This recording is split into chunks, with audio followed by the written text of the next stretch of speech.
All right, folks. So SAEs during the Rona or virtual learning can be quite difficult. It's difficult during a normal school year. But I wanted to show what I was doing this year that I hadn't done in the past, and it seems like it's going to be a lot easier. All right, depending on your state standards, you may or may not be able to use what I use. But if you want to use this for in classroom use and then do something different for your students to be competitive, your students that do a good job at this, this is for basic ag first year students. All right. First things first, this is created by One Less Thing. I can't remember the lady's name, but she does excellent content. I think it's $100 for all the lesson plans and everything you need to do to teach basic ag. All right, Cami. If you don't have the Cami extension downloaded, you'll need to download that. It's an extension for Google Chrome. I did a little video on how to use it already, so you can go back and watch that if you're interested. It's pretty straightforward. It's a program that you can use to type on top of a PDF. In years past, I've had my basic ag students. Of course, I'd print this out and they'd handwrite it, and you do it in bite-sized pieces. So this is we do our lesson on SAEs first. The One Less Thing content has pretty good stuff, and then I link the students in and let them work on some of the stuff that's on the website, National FFA website. Then they call it SAE for All. They started it this year or last. It's got a lot of really good content on that website. And I've got my students linked in on this so they can go and check it out.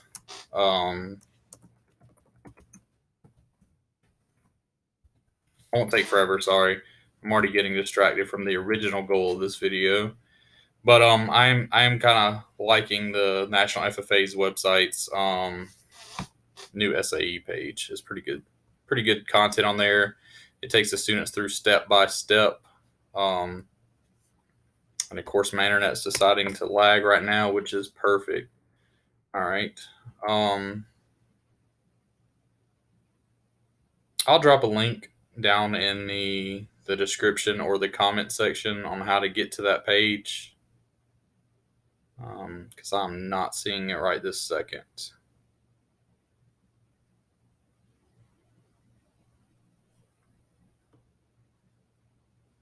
All right, so SAE for All, and it goes through. I'm here. Tell me about SAEs, and it's also got educational curriculum.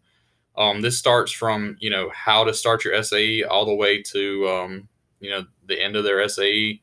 It can go through all the different steps, the different types. It's really neat program. They have videos on here as well to help build a foundation with the students. Just really new, excellent content for working with students. And you can lead your students here. You can do individual assignments when you're teaching the SAE on how to use this stuff. I'm not even sure I've looked at their educational resources yet, but they've got lots of content on here that's really good. But back to the main thing that I'm doing with my students and what they're going to turn into me at the end of the semester is basically they're working on this PDF. All right. This is just an example I did for the students. All right. So they have their personal resources and inventory. So beginning of the semester, about week 3 in, week 4 in, you can get them to work on page 9 and 10 of this, which kind of just gives them an idea of what they need to do. Of course, they can't do a signed SAE approval form, but I walk my students through this and have them fill out their own. How many hours, how many photos is required. And then later on in the semester, you can have them start to work on their actual project plan. Give them time to think about what they want to do. Maybe some students that get started early and they can go ahead and work on this. You have all of this available for your students to work on during their free time.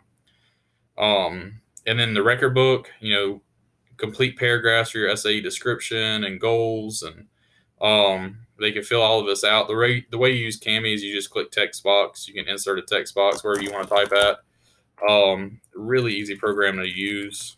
And this is their record book where they'll put down their activities. I tell them to make sure they do instead of doing 1.5 hours, to make sure they do 0.5 hours or 1.5 hours just to make their math at the end of the semester easier. And then this is where they put their photos. Of course, they require more photos than this, so I'm going to have them turn in a separate document with them doing it virtual. When we're in person, I just have them print this page, enough of these pages to put their photos on, and have them put them in a notebook. But when they're being virtual, I'm just going to have them create a Google document with their additional photos and captions on it. All right. So, and then of course, it's the rest of it, a recap, experience, learn section. And then this is, the one less thing lady does a really good syllabus that you can give to your students ahead of time. So makes it a lot easier, and the students can come in here and fill it out. Cami has instructional videos for the students to walk them through how to use their system as well. So this is going to make your doing SAEs during virtual learning a lot easier. Now, another thing that I do is I go to Google Classroom, and I haven't started it with my students yet. We're close to the 9-week mark. So usually that's about when I like to go ahead and get started on the additional SAE questions. What I did was I don't have it on this particular class, and I don't want to accidentally show any students' grades. But if you go to the proficiency application, I copied and pasted the questions off of the proficiency application, and then I make them individual Google Classroom assignments. So one question in one set would be 3 questions, and then the students that have to turn that in. It's an asynchronous activity they can do on their own. Then some more. There are ones that be 3 question sets, and then in addition, they'll do a resume, and I do all that through Google Classroom during the normal school year. And virtual is just something we can translate over directly, really fairly easy.